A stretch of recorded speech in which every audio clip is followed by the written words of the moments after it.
So this is the new proposal. What we're proposing to do is, as we mentioned before, take down the existing 32 rooms. But one of the primary goals of any hospitality project is to make the service and the support disappear.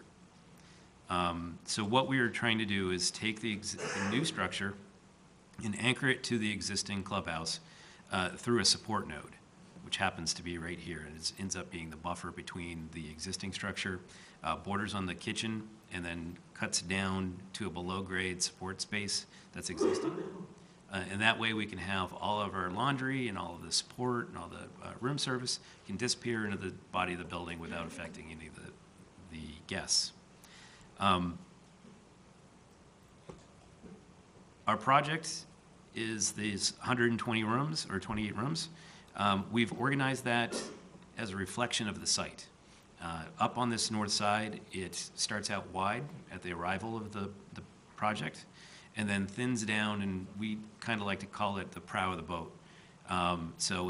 We currently are taking two wings of the building, separating them to create an arroyo.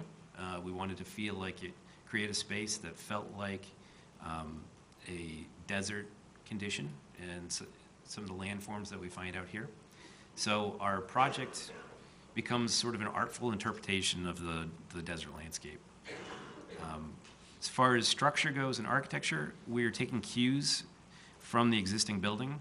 We're looking at the territorial design of the existing structure, and we're reinforcing that design with some battered walls, strong vertical elements that help break up the horizontal building. It also helps us screen guests from each other, so we don't have people looking into each other's showers and rooms.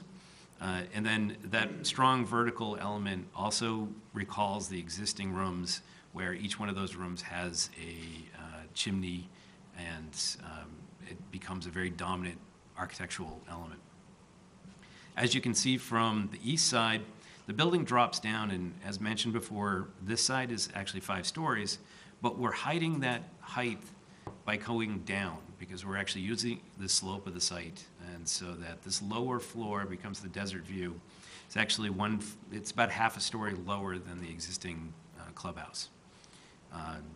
So it really becomes, the guests in those rooms have spectacular views, but they also have a really nice, engaging experience with the desert.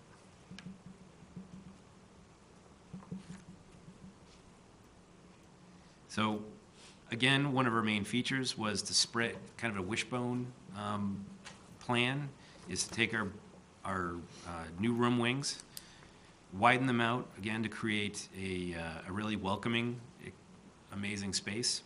One of the things that did come up while we were at the design, and it's not really shown here in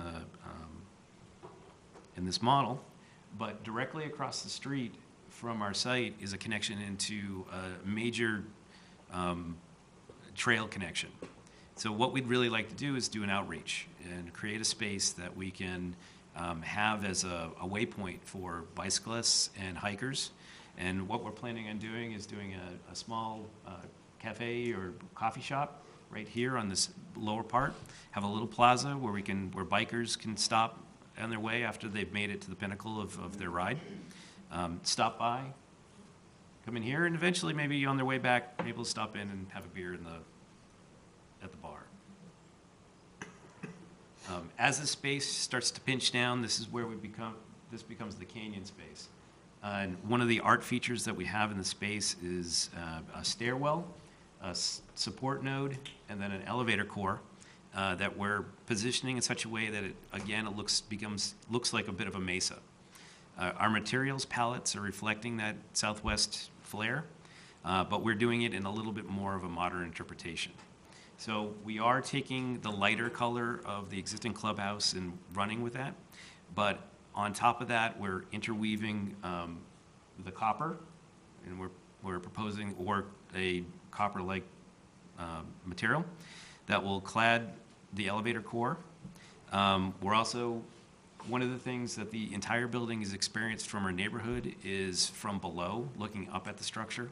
So one of the things that we're really being conscious of is how these soffit and on the balconies as well as the inside and outside, how those are addressed. We're proposing a wood structure for that, so we won't be seeing a very white soffit, which is, I think, very important from the neighbors from both sides looking up at the building. They won't see a very stark material.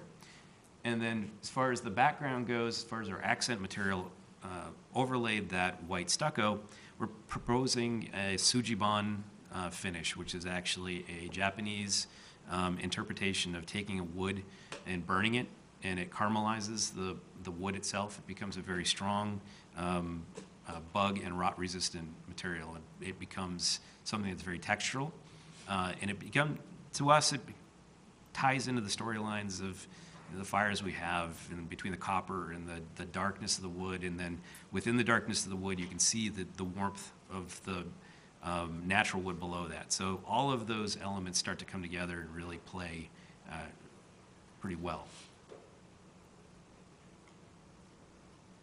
So that would be our guest corridor, and that area right there is that wood we're talking about. Those start to erode, become a vertical element, and then that turns into the room number where we have a copper accent.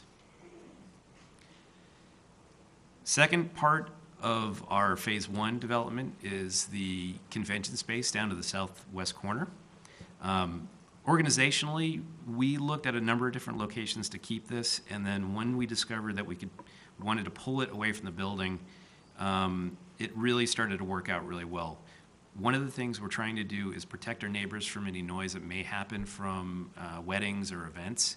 So we're structurally turning the building putting our back towards the existing condominiums so that any activity and the views are wonderful regardless of which way you look. So our dominant exterior space will look to the south and to the west. Hopefully kind of any noise coming from there will kind of scoot over the top of our neighbors to the west, and then also we've got a buttressed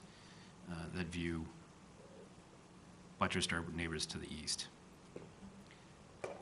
We're also structurally organizing the conference space so that it is lower towards the east and raises up to the west. So this helps for two reasons. It gives us a lot more really great views to the west, but also starts to minimize the mass of this towards our neighbors. This will be our arrival. What we're doing is proposing that we're raising the event deck up 5 feet so that as you drive in, you'll actually see the buttressing walls, our copper elevator core, and then the soffit of the great roof structure that cantilevers out. It becomes a welcoming sort of arrival sequence. And then this will eventually tie into phase 3. There's a staircase that goes all the way through, so guests from the rest of the project can filter through. So as we go up to the event deck, this would be the view from up there on our promenade, looking out of the pre-function, looking across our event lawn, and out to the spectacular views to the west. And then I'll end with a rendering of what our final project would look like. So this would be the full build-out with the elements connecting both the existing clubhouse, our phase 1,